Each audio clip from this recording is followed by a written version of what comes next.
I do think there are personality types, and a specialty will find its personality type one way or another.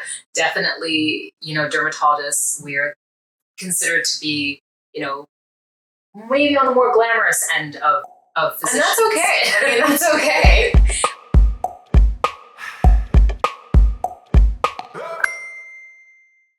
Welcome back to another episode of the Toothlife.Irene podcast, everyone, with your host, Irene. I'm joined today by a wonderful guest and a virtual friend, Dr. Renée Beach, dermatologist in my hometown of Toronto, in your office. Absolutely. In the operatory that you actually saw me in. I won't let her breach patient confidentiality, but I will tell you all that I am her patient. Maybe. So, I cannot confirm or deny. We'll sign the media release form later. How is it going? Thanks for having me here. Thank you for having me. Yeah. You've been a busy lady. Yeah. You've been doing all of the patient things and also the mom life. Absolutely. Congrats. Thank you. On baby number 1, yes, correct? Number 1. How is the, I guess we could talk about the transitioning from being off to back to work to the whole personal life stuff, but there wasn't much off. Yeah. Which we can maybe get to as well. But let's start from the beginning. Sure. So where did you grow up? Where did you go to school? How has life led you to where you are today? Yeah, so born in Hamilton, the glamorous city of Hamilton, Ontario, and raised in Dundas. So Dundas is a neighboring town officially, and when everything, amalgamized, it's considered part of Hamilton, but a town of about 20,000 people. And my parents are both immigrants from Trinidad. They immigrated to Canada separately, but raised my older sister and I in Dundas. And then I went to high school in Hamilton. After high school was at University of Toronto, so the downtown campus, in 2000 and a long time ago. And I did a degree in psychology. I was a specialist psychology degree. Oh, okay. And so I actually started off in business commerce. And by Thanksgiving, I knew that commerce was a bad idea. And so I pivoted, as they say, and I did a degree in psychology. And at graduation, I accepted my medical school entry. So I was at McMaster Medical School for 3 years. Did you know you wanted to go to medical school? Like, how do you go from... I was really honest with myself. I did. I think it took a lot for me to admit that I wanted to because of fear of failure, fear of not making the cut. And then it was more, what would I be more fearful of? Is it the fear of not getting it or failing or not trying for it? And then looking back and saying, like, what was I thinking? I should have at least tried. And so after medical school, which was 3 years. How was medical school? Is it it's as a blur. As dental school, or? I don't know, because I didn't do both, but I will say this. There's 2 3-year medical schools in Canada. There's McMaster and there's Calgary. Yeah. And I feel like at a 3-year medical school, it's fast. There's less summers. Your summers are kind of a 2-week condensed mini vacation.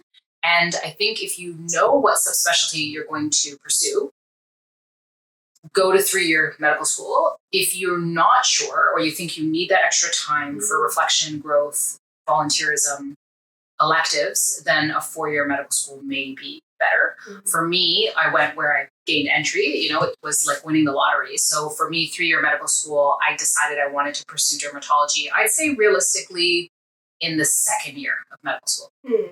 And so began preparing and trying to put myself in a good position for that. How did that light bulb moment happen? Was it a rotation or just something that you read in a textbook where you're like, this is what I want to do?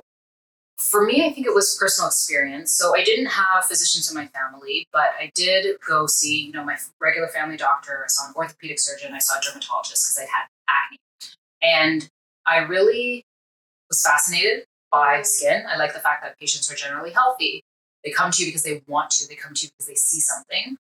You get to see all ages and ranges and stages. And I like the idea that it's a mix of medical and cosmetic or aesthetic things, and that I'm dealing with quality of life. Yeah. So for me, that was all check, check, check. And then it's a matter of trying to gain entry because the residency spots for dermatology are notoriously small. Yeah. So, supply and demand issue. And your grades have to be impeccable. You're like top in your class. It's funny. I don't think it amounts to grades. And because the reason why is when you look at a lot of Canadian medical schools, the hardest thing is getting in. Yeah. Once you're in, it's much more worthwhile for them to keep you in than for them to have you not have the support and have to leave or, exit in some way. I think for residency, the idea is, can they work with you for 5 years? Mm-hmm. Are you a learner that, is going to take constructive criticism? Are you going to be reliable? Are you going to be self-sufficient, motivated, study when you need to study, help the rest of the residents, answer your pages? So there's all these other, are you a good worker? Things that they try to assess for. Have you shown interest in dermatology? So have you done the electives? Have you published anything? Mm-hmm. And so when all of those are coming together, both the hard accolades, the publications, the presentations, and also the soft skills, listening to your patients, having, good rapport with your colleagues, that to me is what helps to, make the match happen. Yeah. Being an all-around good human and also a very consistent human, I guess. Yeah, I think consistency is probably underrated. You hear a lot of different specialties and the lack of perhaps a bedside manner, but that's just ingrained in the type of person that is, like, I have a friend who's a radiologist, and he's like, you can't really hold a conversation with him because he doesn't really hold a conversation with anyone ever. Like, now most of his readings are done from home on tablets and computers, and he knew from the beginning that something that like a constant interaction with a patient was just never going to be his specialty. So he matched in the perfect what suits him and his comfort level and his personality. So like having him come to your house party is very strange because he just sits there. The people and like looks around and is like, okay, when is my exit time? So I feel like so I do think there are personality types, and a specialty will find its personality type one way or another. Definitely, dermatologists, we're considered to be, maybe on the more glamorous end of physicians. And that's okay. I mean, that's okay. So you're making people be the best versions of themselves. So I think that I would want that. Like when I was offered a series of referrals to go to somebody, I chose you over some of the other people because of those qualities. So that's it. You're welcome. So I think that that's really important. Just a fun fact, like the Olympics are happening now, and I'm watching the Olympics for the Olympians.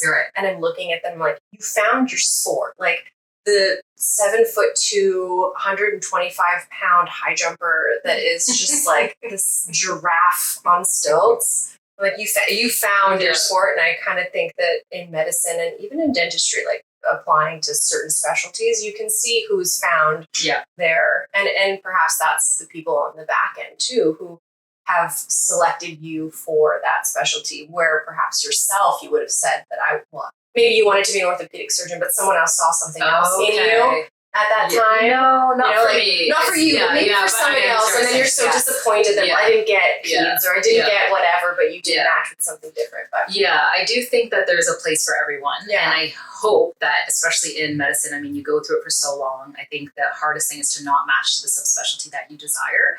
But I do think that there are, like you're saying, people who they thought they wanted X and they got Y, and they really made a phenomenal life for themselves, both at work and, outside of the work process of life.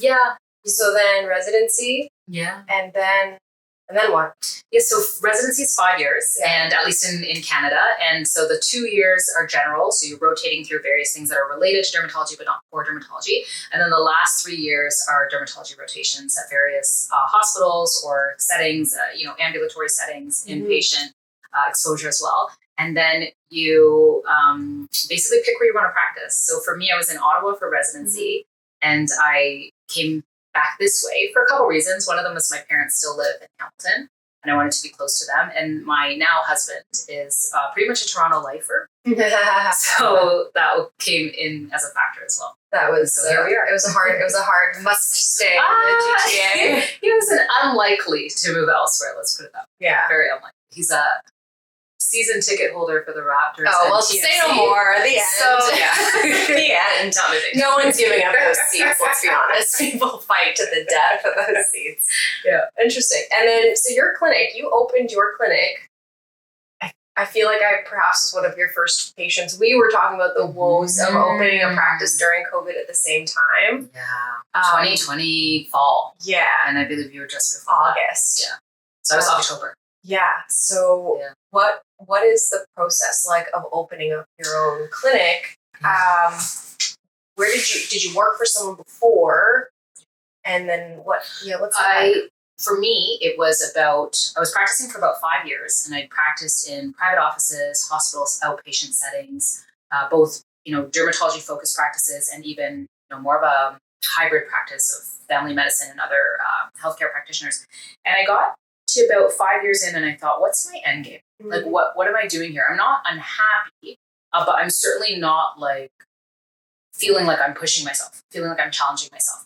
And so about 5 years in, I started thinking, if this isn't my end game, what is? And then looking into maybe doing my own office, mostly for the autonomy and the idea of having access to procedures and processes and treatments that I don't have access to in the setting that I am as an associate. So as an associate, you show up, it's very cookie cutter, everything's done for you, your patients are called, your appointments are booked, but at the end of the month, you owe overhead to the practice. And that's keeps the engine of the practice running. And it's a great setup, especially when you're early on in your career and you're maybe not sure where you want to head. But once you've tasted that and say, okay, well, I want to get to the next level, that for me was a practice. And I first started thinking, well, if I'm going to do a practice, where am I going to do it? So for anybody out there who's thinking about, maybe developing their own practice, what you want to do is look geographically at where is needed. Mm-hmm. So for me, dermatology, we're few and far between, to be frank. And so looking around the city at where there was a dearth of dermatology, particularly, I found a few different locations. And then you're thinking, okay, well, what's the accessibility for patients? Yeah. What's the parking situation? What's the demographics of the area?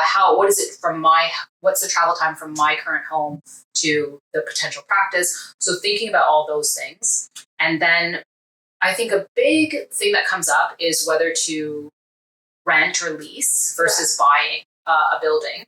And I think because of the infrastructure that goes into a dermatology practice, for me, I simply wasn't comfortable handing that over to somebody at the end of a lease. Mm-hmm. So I made the decision, the commitment to purchase the building, which has a whole nother podcast about commercial real estate and do's and don'ts. You need a definitely really good lawyer, which I learned the hard way too, to negotiate those deals for you. Now I lease because I'm in a condo building, but But you know what? Leasing has its advantages too. It does. I mean, my lease is 15 years, so it's like a very long, lease, and I have the right to first refusal. But again, without a good real estate lawyer and real estate agent, so not like I have a friend that sells homes down the street. It's like you need someone that specializes in commercial. So don't use your uncle or aunt.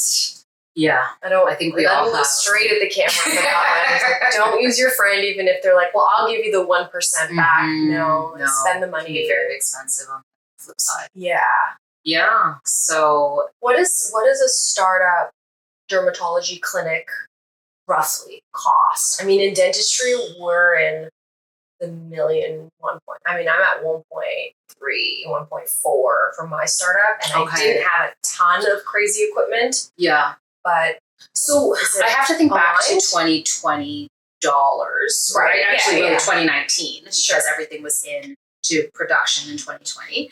And I'd say for this space, which is 3,000 square feet, five, C's can accommodate, I'd say, about comfortably 60 to 80 patients a day. Yeah. There's two of us working. Yeah. I'd say you're looking at under $1 million. Okay. I'd say you're looking at under $1 million. I really think it was definitely under $1 million for me. Yeah. Absolutely. I think it depends on how much equipment you're buying at the beginning.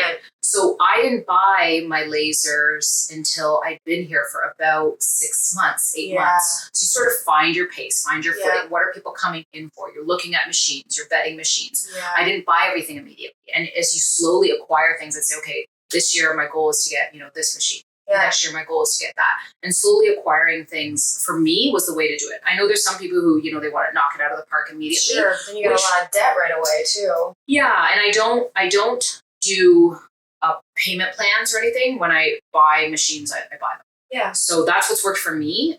Everybody's different. There may be somebody who feels the exact opposite, but that I can say I don't have a machine in here that I don't use and that I don't regret, that I regret having purchased. Yeah. For me, taking my time and acquiring things gradually was the way to go. We do that in dentistry, unfortunately. Like you'll go to a trade show or a conference and like there'll be something sparkly and new and you'll buy it or you'll lease it out and then it lives on a shelf collecting dust for a while until you create systems. And it's all about having good systems in place where it becomes part of your everyday clinical practice. Yeah. So whenever I onboard a new person, that's always the biggest struggle is like, I have a very systematic approach to new patient exams, to new patient appointments. And I have a list of all of the things and a checklist of all the things to do. But then you bring on a new employee and it's just like, well, I've never used this before. And then you've got to go through the training process of, and I'm sure we have one laser, we have a diode laser. And I'm sure you have multiple lasers and multiple pieces of equipment that require certification and that sort of thing. So that must be all of it. And it's the funniest thing when people are like, oh yeah, just go get a such and such laser. I'm like, do you understand what that involves? No. It involves, negotiating the price, getting the warranty, getting the insuring training, it, getting the onboarding, that too. There's so much more, making sure that patients know it's there. What are the indications? What's the pre-care, the post-care, the consent? There's so much more than just, signing on the dotted line for something. Yeah. There's a lot of, and you're dealing with like faces, I guess the whole body organ of the skin you deal with, but a very delicate location of someone's face. And that's very important. A setting change can make a huge difference. Absolutely. And the thing is, you have to know what to do when you make a mistake. Right. So I'm not going to sit here and say, oh, we've never had an error, we've never had a complication, we've never had a mistake. That's crap. You have to know how to fix it. Right. Not go hiding. If this, then what? Then what do you do? Yeah. What would you say are some of your favorite things that you've incorporated into your practice, being your own decision maker? I mean, that was my motivation to opening my practice too, is that I didn't want to, I felt like I had lost autonomy of my patient cases. I would see someone one day and then a few months later they'd be scheduled with somebody else and I didn't have that, personal relationship. And the same thing on the equipment side. There was always the budget that I had to fulfill that was split among everybody else. Yeah. So, now I have some of my 4 favorite things in my office that I just can't live without. And I recently bought a new piece of equipment that's like $37,000 and everyone's just like shivering and like, don't you dare touch it. It's mine. Well, what about you? What are some of the things that you're like, I wanted this for so long and now that you have it, you can't live without it? Yeah, I think for one thing is just the efficiency that we do here. So people will often stand up at the end of the appointment and say, okay, so where's my prescription? I say, oh, it was sent 5 minutes ago. Yeah. Your pharmacy's doing it right now. Yeah. I'm like, you can have the summary that tells you what you got and how to use it, but you don't need any paperwork leaving here. And people always like, oh, okay. Yeah. So just the efficiency with how we run things. And I think also the consistency. It's not, Monday, this is the practice and the plan, and Wednesday, we've changed. No, that's not how things go. Bi-weekly, we have a team huddle and everybody talks in the team huddle. What have you noticed on the phone? What have you noticed on the website? What do we need to change? What do we need to tweak? What do we need to amend on, such and such intake form or website or what have you? So I like the fact that it's collaborative, even though, yes, I'm the most responsible person for things here. It's certainly not a, one-person show. For products and for procedures, okay, so product-wise, I love the fact that we just have... lit up. Let me tell you about all my gadgets. I love the fact that we have every serum under the sun that can do anything from, acne control to oil control to brightening to protection to hydration, smoothing, just love it. And then device-wise, I'd probably say we get the most positive feedback for radio frequency microneedling, so RF microneedling. Okay. That is a practice or procedure where you come in, you get numbing, heavy numbing, because it is a bit spicy. And then there's controlled needles penetrating the skin to a particular depth with use of heat.